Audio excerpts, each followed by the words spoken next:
All right, welcome back to the STR podcast, otherwise known as the Start the Rebuild podcast. I'm your co-host, Tim Fournier, alongside Ian Mills. What's going on? It's episode number 40.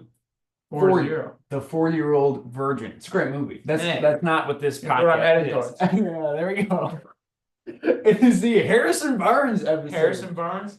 Peyton Hillis. Peyton Hillis. It's probably my favorite one in the group. Buffalo Bills player. Not going to say legend yet. Maybe someday. Von Miller. Where's number 40? Ravens rotational edge rusher / off-ball linebacker.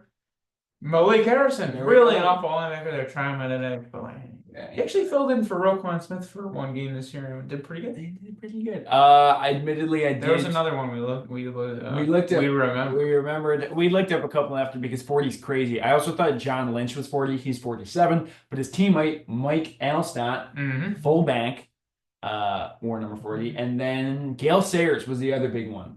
Gale Sayers, which again we would have had no idea. He played in the 60s. He only played like 5 years. Kind of a cool career though. He won like MVP his rookie year, was like one of the greatest running backs of all time, but he only played for like 5 years. Crazy. Maybe 6 years. But yeah, and then just brought up Ivan Pace. Good linebacker on the Vikings, Cincinnati product. Kind of a cool player. I think he only wore 40 for number 1 for 1 year. That's why it showed up so low down in the list. That might be true. I don't know. He's young. He's only been in the league a couple of years. Oh, so maybe. But he was like a low round pick, so he might have like just gotten a random number and then switched. When the NFL allowed, he was pretty good the last 2 years. I think it was only a second year.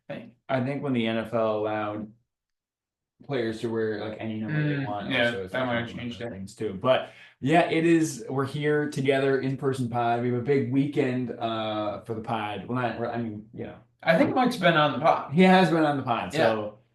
A member of the pod. Yeah. I don't even know. Michael Robert Abel.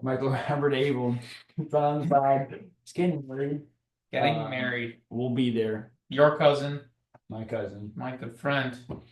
Our companion. Yeah. Getting married. Yeah.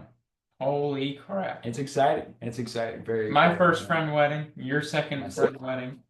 And we're going to go and it's going to be crazy. All our good friends are going to be there, and we're going to be just getting rowdy, I guess. Yeah, we're going to be celebration of love, which is going to be fun. So you obviously traveled. You flew here. Yeah, you just picked me up off from the airport.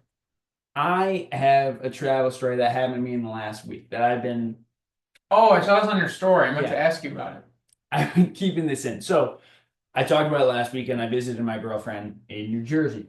It was an incredible weekend. I was there for 4 days. Rest, rejuvenation, had a good time, had a lot of really good food. And I think I might have talked about her mom always gives you way too much food. Gives way too much food, which she did, but I ate all of it, which I'll get to. And I was... Before, and I might have talked about it last week, I was feeling kind of burnt out. So it was nice to have a weekend like that where I can chill, relax, feel better, get some sleep. So I'm there for 4 days. I decide, she has a family dinner on Sunday night. I go to it. It's a great time. I say, hey, you know what? I got to work tomorrow at 2:30. I should leave tonight because I don't want to have to drive 5 hours and then work 10 hours. Sure. Sounds horrible. So I was like, let me drive tonight, rip off the Band-Aid, wake up in the morning, be ready for work. That was a mistake. Hit the road at around 8:15, 8:30-ish. First 2 hours are clean. I'm getting to Hancock, New York from New Jersey. I get gas. I kind of look up. Snow's coming down a little bit. I check the weather report. It says snow's going to be done the next half hour. You're good. You're set. Don't even worry about it. I'm thinking to myself, cool. I'm set, Get back on the road, going up I-81 from Binghamton to Syracuse. About halfway through. That snow doesn't stop. It didn't stop. It actually came down more and more. By the time I get on 690, the bridge between I-81 going north to Syracuse and I-90 going west to Rochester, it's getting to a point where I'm like, I don't think I should be driving right now. Like, nobody else is on the road. There's like, if it weren't for people driving, it would be like an inch thick on the road. Probably more. Definitely more. So, but I'm nowhere to stop. So I'm just driving. because it's just like, yeah, what do you do? you can't stop on the side of the road because there's plows and you don't want to obviously get hit by a plow. So I'm just driving consistently, finally get off at 690, but none of the exits are plowed. Like nothing's plowed at all, but certainly not the exits because nobody's driving on them. Thankfully, out of nowhere, a plow just appears, comes out of nowhere, literally like just to plow this one exit. And I follow it for like a mile. Right when I get on I-90, coming back, suppose about 65 miles, still away from my house. I just am like, there's a rest stop, and I'm like getting off the rest stop. I gotta just take a beat, wait it out. So I get there, go inside, I change. I was in like, we were at dinner, so I was in like dress clothes, and so I was like, let me change, throw some sweatpants on. We get there for about an hour. Decided, you know what, this isn't getting any better. Like it's like the roads are getting a little bit better, but the weather's getting a little bit worse. So I was super impatient, shouldn't have done this, but I was like, I'm gonna get back on the road. That was a mistake. Literally, the moment I get back on the highway, I'm merging back on, I start to skid, and I'm like, wow, this is really dumb. I was like, I really wish I could reverse right now to go back, but obviously I couldn't at that point. So I'm driving on it for like 25 miles, which takes like an hour and 15 minutes to go 25 miles. Probably not that long. And then eventually I hit another tech stop. So I'm like, I got to get back on there, get on the tech stop.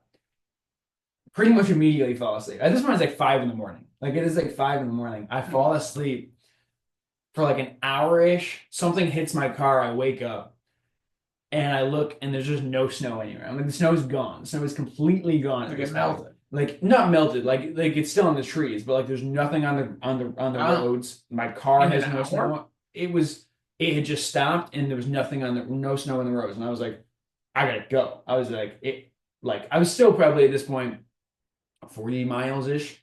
So I was like, I gotta go. Get on the road. Driving on I-90. The entire time I'm like, wow, I actually made it. Like this was the night from hell. Like I was just like trapped in Syracuse for an hour, trapped at this other rest stop for an hour. And even when I was driving, it was like, you had to have eyes wide open and focus, can't listen to music or anything because you need to hear everything, whatever. So I'm driving and I'm like, oh, I've made it. I'm good. This is solid. Go about, get off on I-90, get on 490. Mm-hmm. And at this point, the snow starts to come back down again. But I'm like, I'm only 10 minutes away from my house at this point. I'm like, I'm good. Like, I'm chilling. Somebody tries to pass this long lane of cars that I'm in.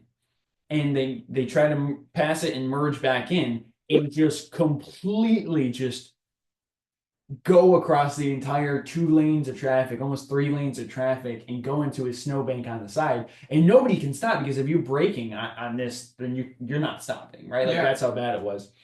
And thankfully I got home. And then I got home at 7 a.m., fell asleep for 1 single hour, woke up to do something for work, and then was up for about an hour for that, and then went back to sleep for 2 hours, woke back up, and then went to work.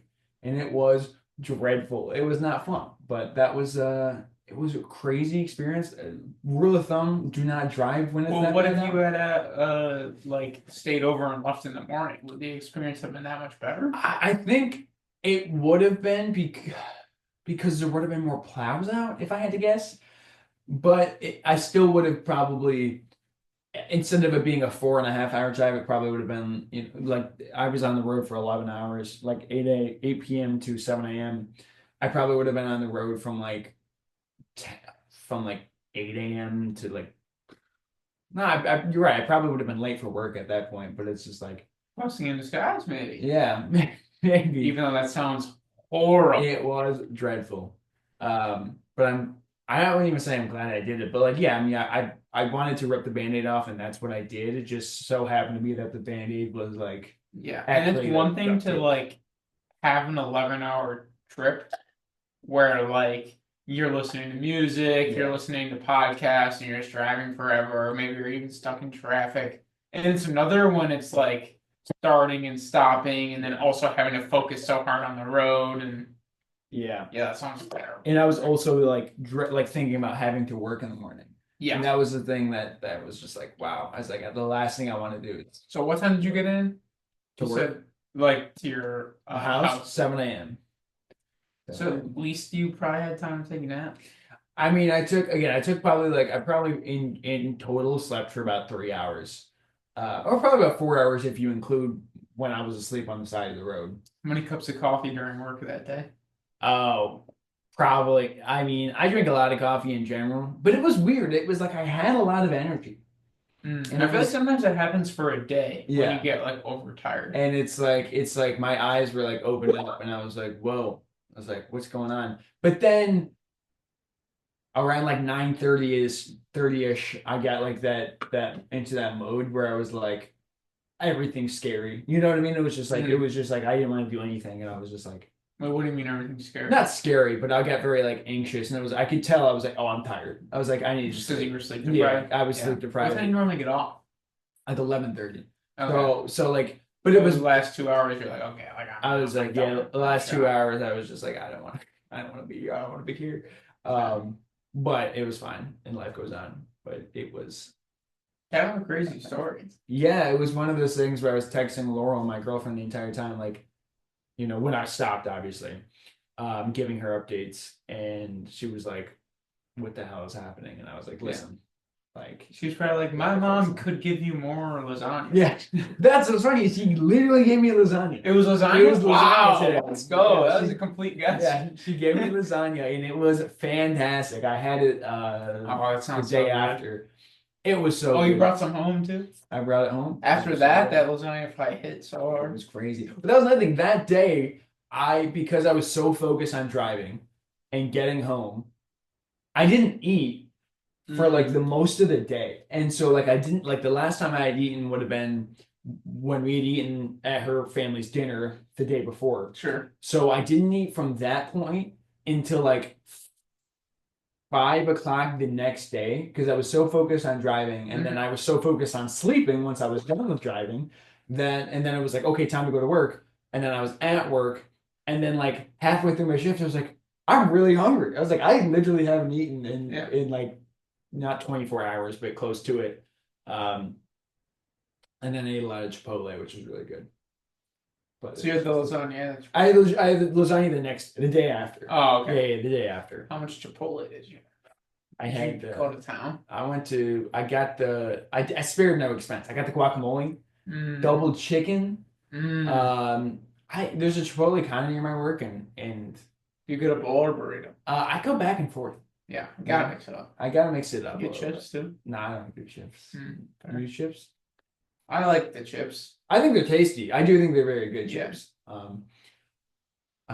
wouldn't say they're like they're like amazing. No, but you get the guacamole with it. It's Yeah, tasty. it's just something like No, it's different texture because what you're eating is really soft and then it's you like crunchy. the crunch. Yeah, no, I get it. I get it. Yeah. You ever get the bowl and then get the side tortilla? I've never done that. I've seen a lot of people who do it. I have That's no issue with nice. it. If you like really can't decide between the two, it's Yeah. kind of nice. If I go to like an authentic Mexican restaurant, sometimes I'll just do that. They'll like give you just like the side tortilla. Yeah. I guess if you get fajitas, that's exactly what a fajita is. Like sometimes I like that. I like doing that, but for me, it's like one or the other, And sometimes I'm just really craving a burrito, and I think that's the idea. Is like sometimes it's like, man, I just want to. Yeah. I Everything's want in something my butt. in my hands. Yeah. Like that I'm just gonna I put agree. my mouth over. Yeah. Something big. Oh my. Just some girth in your hands. Yeah, that's sometimes exactly. you just need that. Yeah. So. Yeah, but anyway, I'm going to Milan next week. Yeah. Yeah, a week from tomorrow. For a week, right? Yeah, Yes. which is crazy. Study abroad. Don't try. Competitions. Take a plane. Yeah. I was thinking I was going to take a plane this time. Last time I went by Boat. yeah, I went by the ferry last time. But yeah, going for a week. It's like literally all the work I had to do for this class is write 2 500-word essays. And then we're just going there and like getting all these like presentations and tours and whatnot. And we have this whole itinerary. It's through grad school, so a lot of the students are older and like full-on adults with like families and stuff. Mm-hmm. But there's like a subgroup of it that are like people my age. So there's like probably 4 or 5 of us that are between like 23, 24, and like 25. And we're fully just like, I mean, yeah, we're gonna have something at 8 a.m., but like at least one of the nights we're just gonna like go out to the Yeah. Milan clubs and Yeah, just yeah, like yeah. experience. Like we're only in Milan once. Yeah, yeah. So that's gonna be crazy. We're probably just gonna like show up to some like architecture tour at 7 in the morning, just like horribly hungover. But you know, that's kind of one of those once in a lifetime things where it's like, Yeah. how could I not? Right. Milan, I could, at the risk of sounding uncultured, isn't Milan like a big fashion place? Yeah, It like is it's one of the fashion fashion capitals. of the I don't world. know what would be considered the first, but it's up Paris, there. probably. Probably. Paris and Milan. Yeah. I've always wanted to visit Italy. I think it's I want some authentic Italian Yeah, food is what yeah. I'm looking for. well, the specific because we took Italian in high school, Oh yeah, so this is actually go along, right? You should call up. 4 years, right? Yeah, I did a fifth year because I was the teacher's assistant. Oh, I was senior year. You should call up Mrs. Lupia. That was our Italian teacher. And and you'd be tell like, her. hey, I've gotten a can you in relearn? preparation of going. I have like a 25-day Duolingo streak. Nice. I could probably order a coffee. Yeah. Uno pizza. Una Un pizza. caffè, per favore. Oh, Yeah? let's go. Mucho. Pizza, pasta. Molto grazie. Molto bene. Um, but yeah, that'll be very interesting. And okay, this is something really kind of a little bit on the topic. I was talking about it with my friend, and I feel like everyone ever says this, and they say it even more when they're older. But have you felt like life has been going by extremely fast? I feel like I was just home, which I was. I was home in January. Yeah. But I feel like, I mean, that was still like over a month ago. I don't know. I feel like I was really, I guess that kind of makes sense. It's only a month and a half. But like, I don't know. Then I was like, Milan is so far ahead. And then it's like, okay, well, I'm going next week and it's March already. Yeah, I do think life is going really fast currently. And I don't know because like sometimes it's like, oh, you're super busy and that's why it's going so fast. And I do feel like I'm busy, but I don't feel like I'm overly busy. Like I feel like I feel like I was busier, at my old job when I was going to school and working. Like I feel like that was, but now it does feel like it's going faster. And I think part of it's just like when you're so focused on, for me at least, you're so honed in and focused on one thing that it's like everything else sort of just happens on its own. Yeah. And then you look up one day and you're like, oh, when did that happen? And yeah. But I'm trying to be very intentional about like making the most of my like I'm in a weird opportunity right now where I'm like living at home, obviously, and I'm working a job that I like, and I have free time that I'm hoping to obviously, I want to use to better my life going forward in the future, whether that's working on personal passion projects, health, and also making extra like money, trying to find ways to make extra money to just, create a nest egg. Cause it's like, when I'm 30 and I want to have kids, it's like, well, I'm going to be thankful that when I was 23, I paid off my student loans, a year or two before than I would have otherwise.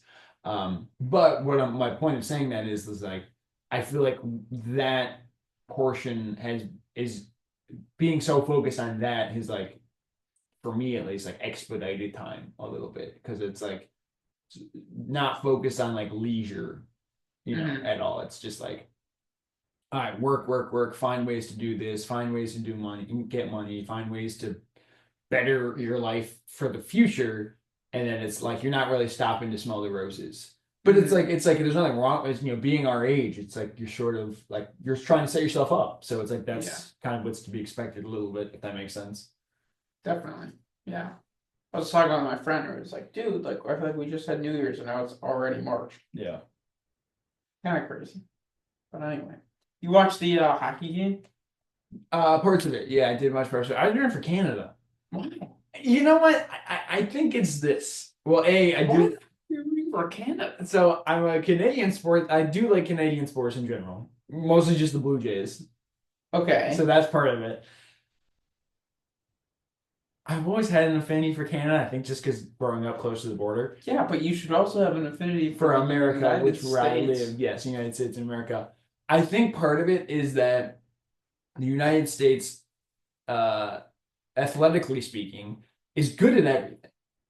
Basically, we're like the New York Yankees in the 1960s. We can't lose at anything. Literally last year was like the first year anyone was like, "Oh, maybe basketball won't win," and obviously they won. It's like I don't like to root for the heavy, and not that I mean not that the USA was a heavy favorite in hockey. They weren't at all. But for me, it's like, you know what? We're so good at everything. Just give Canada hockey. Give Canada hockey. I can't get behind this sentiment at 1%. I don't know. I can't get behind that, and even in the slightest. I was very excited when Canada won. We were watching it at work, paying attention to it at work, and I was very, very like, you know what? Oh, Canada. I think I saw a tweet from Matt or whatever. Yes, and he was yeah. like, "Oh, my coworker, or My whatever, American coworker, yeah. is rooting for Canada. What do I do?" or something like that. And I was like, "Oh, I wonder who that guy is." Yeah. And it was you. Yeah. Jesus. Yeah. Dude. Yeah. Well, anyway, where I was gonna go with this. Yeah. I am completely out of the loop. I barely watched the game last night, but I did watch, especially the ending of the first matchup Against Canada. And this is like a mid-season thing they just It's like the threw All-Star together, right? game. It's basically the All. It's not the All-Star game, but it's the And All-Star there was game. like obviously the NBA All-Star game is horrible. It was bad. I didn't even watch it. I didn't watch it either, but everyone was talking about how bad it was. And I thought I saw some like rumors of the NBA doing something similar. Do you think if they did like NBA versus like a world team that it would, or like a United States versus a world team, it probably wouldn't get to that level because I think something's just different about Have hockey. they and not it's done like, it before though? Like I feel like they have done the All-Star they game. have, but not like with the All-Stars. I think they've done like the young guys. Oh, yeah. They do like the Rising Stars challenge or whatever. The good thing about hockey is they have the history and the tradition of it already. Like, you know what I mean? Like there's vitriol, but like the USA and hockey, USA and Canada hockey, of course, have always had a rivalry. Yeah. You know, the NBA missed the beat. They should have started doing that because I feel like in the 90s there was like more European players started coming in, and there was like the whole like, oh, they're soft. Yeah. And like if they had started that and then the Europeans like beat the US one year, it would have like started like a real rivalry. Yeah. But I think they could start that now. Well, because they would be extremely competitive. I think people have floated it out, but like, because the whole thing with the U.S. with the hockey is it's 4 nations, it's 4 different countries, and for the most part, it was pretty competitive. Obviously, USA and Canada made it out to the final. Finland and Sweden were the other 2 teams in the tournament. So, like, if you were to do the way similar to what the NHL did, if the NBA were to kind of try to replicate that, would you want 4 teams? Because that's kind of hard to do. Or do you do just 2 teams and it's like, USA or North America versus the world, essentially, right? Yeah. And it's like in my head, I'm thinking about that, and I'm like, I think like if it's USA versus the world, I think the world's win. You know what I mean? They very well could. Like, it would be if they do world. They Canada, it's Shea. They get Shai. They get Jokic, Giannis, Luka, and that's already like 4 of the top 8 players, 4 or 5 of them. Yeah. What could be cool, just like spitballing, is if you did specific nations, and you did a 3-on-3 tournament. Yeah. And it'd only be to like 11. They'd go really quick. Yeah. And then if you did that, then you could kind of skate by with like not necessarily needing like a LeBron to do it, who's maybe worried about like saving his body. And you could just like get like some guys that are like younger and hungrier that like are fine playing hard on a All-Star weekend. Yeah. Like that would be kind of cool, and it would be like the 3 young guys, faces of the league that you're trying to grow, and they have the responsibility of like keeping the tradition of, the United States basketball being the premier, face of basketball. I'll say this, and I probably said this around when the Olympics, Summer Olympics were happening. Make it Wemby too. The issue that like sports like really it's just the NBA in a lot of ways, and in baseball, America has the same problem. The United States has the same problem. Is that the ring culture is so strong that U.S. natives, like people who would represent America, do not care about these things at all. The thing is that NHL does because of, again, there's that long-standing rivalry, and Canada's dominated the rivalry. So it's like you're US, it's like, oh, we want to come back and we win. Canada, it's like, oh, we want to, there's some type of national pride because it's hockey is the Canadian sport. Whereas with like basketball, like yeah, they want to win the gold medal in the Olympics, whatever, but it's like we've seen it in the past. This year they have, assembled the Avengers, but in years past, it's like, yeah, the best player is Jalen Brunson on on our FIBA World Cup team. And baseball is the same problem. Where like they had the World Baseball Classic. They do it. They had it not this past year, but the year before, I think. And every other team, every other country was having the best pitchers represent their country because it was a point of pride. USA had like a bunch of very average pitchers who like, and it's not that they didn't have, it's not that America doesn't have, a lot of very talented American-born pitchers. They do. It's just that none of them wanted to waste their arms on this tournament that doesn't lead them to a potential World Series or anything in the regular season. And I think it's just, it's an attitude within a lot of Americans in these sports that are just like, well, we don't care. Well, we know we're the best. We don't really care to prove it. But I think basketball has an opportunity where like I don't think America's going to be the best that much longer. It would give it like a common enemy, like a villain that like people would rally behind. Like I would love to go watch or turn on the TV to see, I don't know, Steph, Devin Booker, Katie, LeBron, and I don't know, someone versus Luka, Shai, Jokic, Wemby, Giannis, and they have to kind of like defend the rights of the United States, specifically because they would not be favored. They would be the underdog.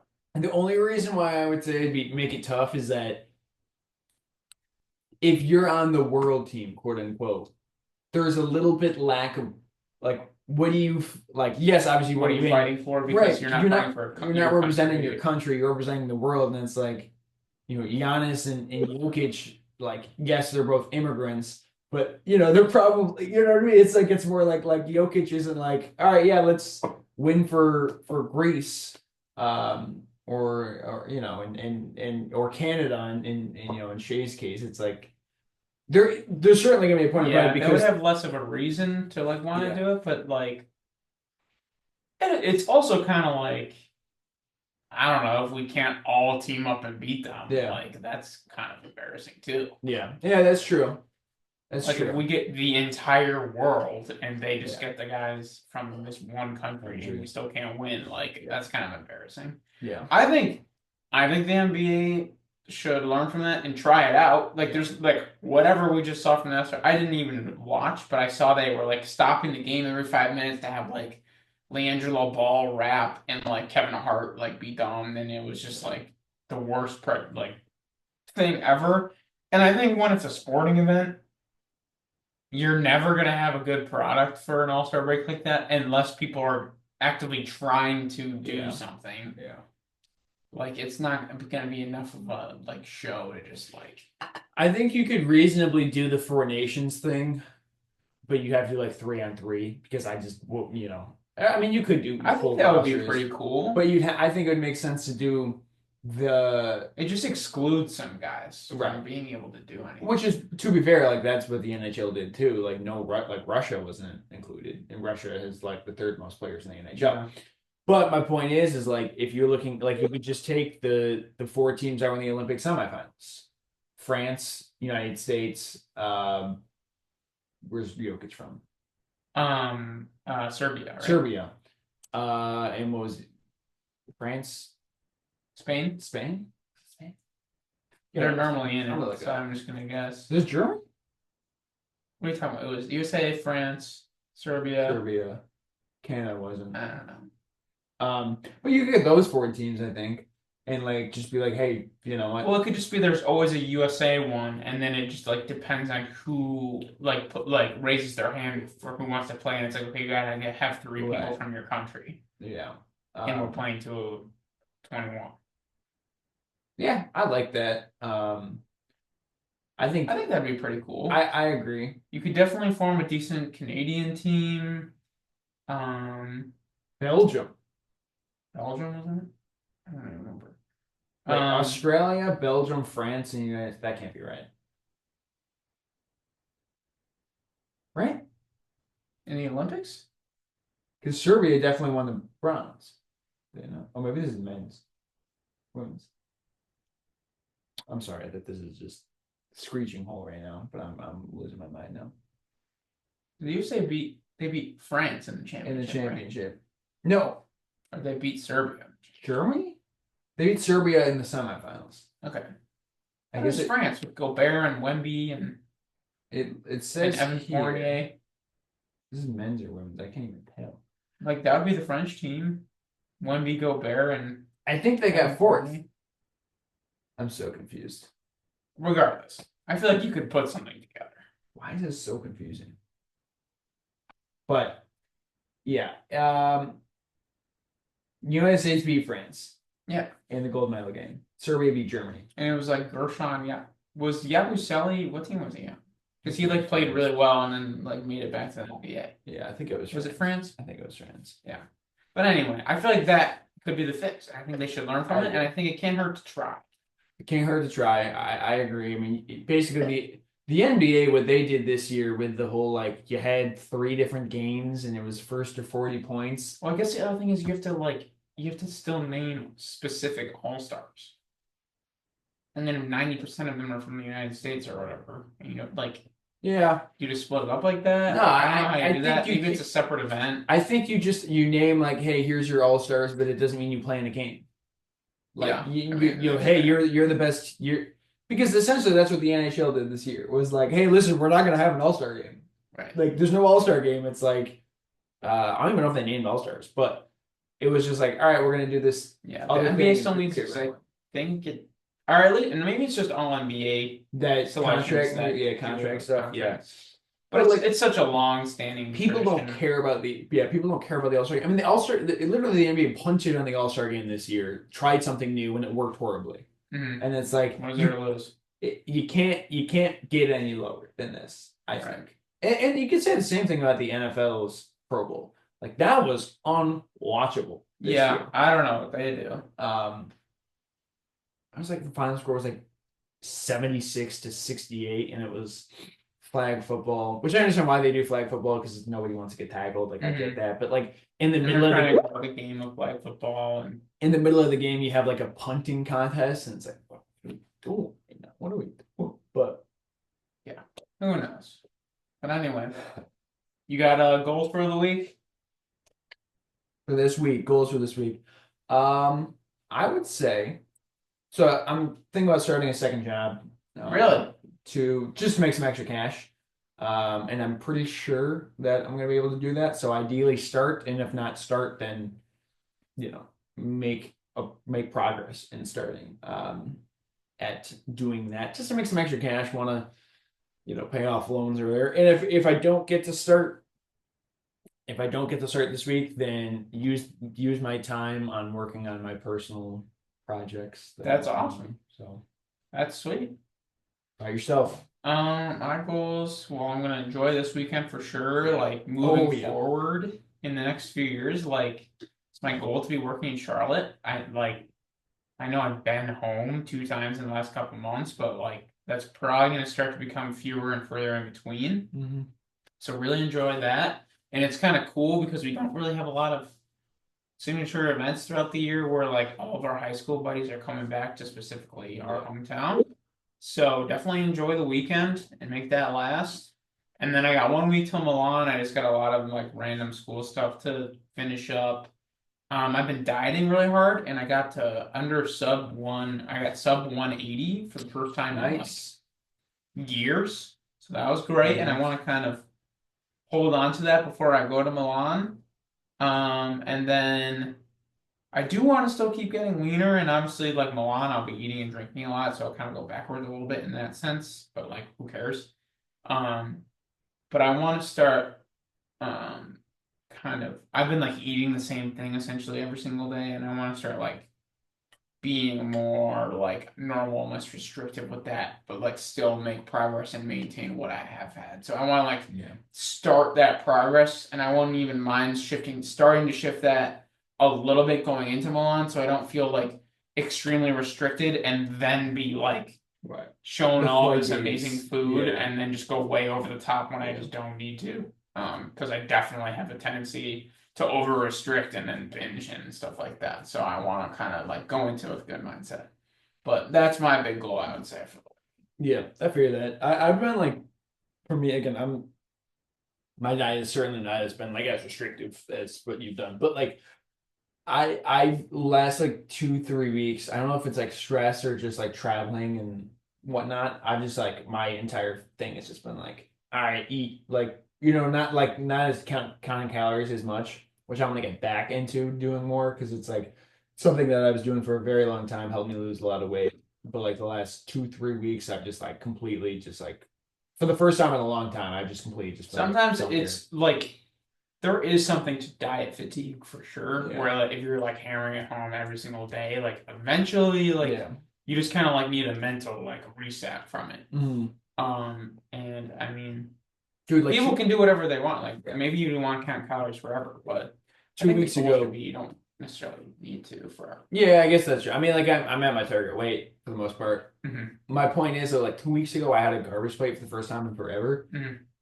I was in heaven. I can't even finish it. I was like in heaven, dude. I was like, this is the greatest thing I've ever had. And we were like drinking beer with it. And I was like part of me when I first like sat down to do it, I was like, oh, this is gonna go way over today. And then I was like, and the moment I had a bite, I was like, I don't care about anything. I was like, I was like, wow. I've been No, missing that's this. great. I mean, honestly, if you're at your target where you want to be, would you think about maybe experimenting with not really counting calories and just kind of like taking the habits that you've built and just seeing where that goes, and then maybe give yourself Yeah, maybe that's a a month and see pursue. where your weight's at then, and Yeah. then see like, oh, well, I've actually been maintaining or losing weight. Like I can just kind of like do this, or I went up 3 pounds. Like then I'll just lock in for a month and I'll be right back to where I was.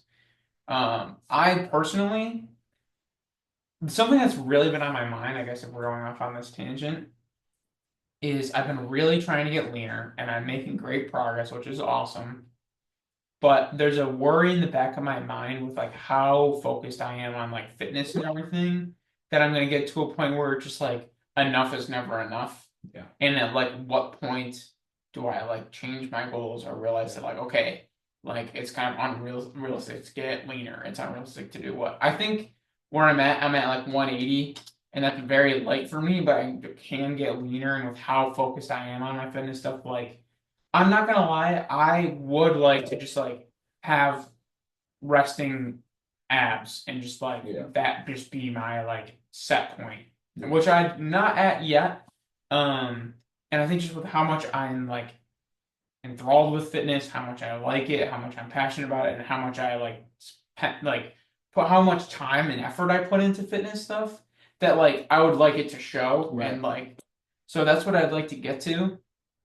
And once I kind of get to that point, I would then want to kind of change the goal where to instead of more like how I look, the goals be more performance based, where then it will kind of help me maintain when it's like now I want to get like really into running again, but also kind of change the goal where it's not like, okay, what do I look like in the mirror? And now like, okay, how do I feel and how am I performing? And that's kind of my goal to like, or that's kind of my plan to not get overly like stuck in this cycle where there's no end.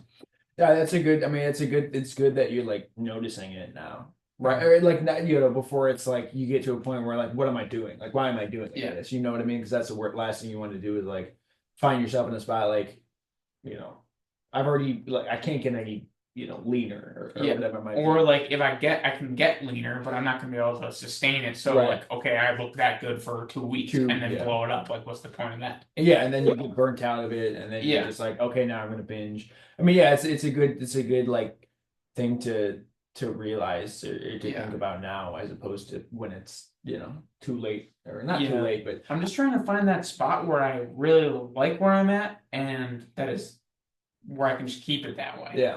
yeah. I'm in the thing where it's like, I just said, like, I'm hoping to, like, I'm cool with my weight now, and Yeah. still trying to eat healthy and all that stuff, and not just healthy in terms of like calories, but also just eat food that's better for you and will, have more nutrients. Um, and part of the reason why I'm excited to do stuff like that is it's sort of like, it's not just beneficial now, but beneficial for the future. Definitely. And that's the thing that I keep telling myself back on, is like, in 40 years, like, I want to be, I still want to be able to do things, right? Like when I'm 60, when I'm my parents' age, like I still want to be able to, I want to be able to, carry my grandkids around and stuff like that. And it's like, that's what I keep thinking about. And I look at my parents, and they're in very good health, for their age. And I'll talk to my mom about it. And, she's like very, I mean, her diet's pretty restrictive, but she like basically tell me like things that I should be doing now, as opposed to, what I might be doing. And it's not just that, but also like the vitamins to take and like the supplements to take. And I think that's kind of what I'm focusing more on now, because it's like, I like where I'm at now. I just want to make sure that in 40 years I will also like where I'm at, if that makes sense. Definitely. Yeah. And focusing more on like how stuff makes you feel rather than how it's gonna make you look. Yeah. Stuff like that. Yeah, for sure. For sure. Yeah, basically exactly what you said. And like the longevity stuff is cool, and how that stuff kind of like catches up to you. And this might sound like extremely insensitive, but as someone who grew up and spent most of their life very overweight and has like put in the work and effort to get it off, and also just someone who's just very like interested in fitness stuff, like it's actually crazy if you just like walk around, and this is maybe very narcissistic, but if you're just like, and you just take a second to think about the amount of people you walk past that would benefit greatly in probably their health, and like the way they look at, they lost like 20 pounds. Like how many people just actually have that? Yeah, I think it's tough. I mean, like once you get to a certain, this, when you're a parent, I think is like, it's easy for us because it's like, not easy for us, but it's like, I'm at a point where it's like, as I was just saying, like, yeah, my entire life right now is revolving around work, in like my, health. Sure, and it's only like, gonna get harder. Right, it's only gonna get harder, and I think it's so difficult for a lot of parents or people who are older than us, not just parents, but it's like, obviously your metabolism slows, but also like, yeah, you have work, and More more responsibilities. responsibilities, you have kids, and it's just difficult. It's just like tougher, things slip. You have to feed your kids, and then when you're feeding your kids, you also have to be like, okay, what's the easiest way for me to find food? And Yeah. so it's tough. I mean, I don't disagree with you that it's like that, like, taking care of your health is important. Yeah. But it's like, I also understand why people are like, you know what, like it's like a cost benefit analysis in some ways. It's like, what I mean? It's like, Yeah, if it's I definitely were, easier for me right, to like, if I were just, if someone were to spend 3 hours in a gym a week, that's going to pay dividends. Even just 3 hours a week, in the gym, like that's going to pay dividends for them. But for them, is it like, well, that's 3 hours I'm taking. What are those 3 hours? Where are those 3 hours coming from? Is it coming from time with my kids? Is it coming time with my wife or my husband, or work, or sleep? Like, where is it coming from? And I think it's just like, it's easy for people to just say, you know what, like, I'll get to it eventually. I'll get to it when the kids are out of the house. I'll get to it when the kids are self-sufficient and things like that. So that's definitely a fair point. I will also say something that also makes it harder in the future is just from a habit standpoint, like if people were, I'm 24, if someone's 44, that's 20 more years set of their habits being built that are so much harder to change. So you're saying like you're being health conscious and everything now is going to pay such dividends down the road. Part of that is simply because of the habits that you're putting in now. And if you're having these habits compound for 20 years, you're not just going to stop when you're 40. True. But if you have these bad habits when you're younger and it doesn't matter as much, and that compounds for 20 years, it's that much harder to then be like, okay, now I'm going to stop and reverse it, on top of having all those other time responsibilities, kid opportunity or responsibilities, job responsibilities, all that. So definitely important for down the road. But I think that's a good spot to end. Thank you for watching. What were you saying? That's episode 41 next week. Episode 41 next week. There's 41s. I can't think of a single one. Oh, come on. It became popularized by Alvin Kamara. Wow. It's a good poll. It's a great poll. What number was this? Might be just a horrible poll. A horrible thing. What number was Dirk? I think Dirk is 41. Or he might be 42. 41, right? Anthony Levine on the Ravens, former Raven, was 40. He was 41. Dirk was 41. There's some 41. There's some 41s. 41, the highest AV for 41 on Pro Football Reference, Eugene Robinson, 1985 to 2000. Who could forget? Who could forget? Big E. Big E, defensive back for the Seahawks. Probably wasn't that big then. He was 6'1", 200 pounds. That's a good sized corner. Yeah. Oh, Antoine Bethea. Who could? I mean, that's actually that's pretty good. Yeah. Not a lot here. Roman Harper. A lot of safeties. Big safety number. It's a big I feel like it's a big third safety number. Robert Spillane. Raider. Dominique Rodgers-Cromartie wore it for DRC. From DRC. Oh, okay, there's a couple guys. All right, so we got some 41s. But thank you guys for watching. Hit the like button, comment, subscribe. What? We talked about Mike Allstott earlier. Lorenzo Neal was 41. Another fullback. But Same yes, team. Please hit one of the buttons. That'd be sick. And yeah, Ian Rizface, we're gonna leave it here.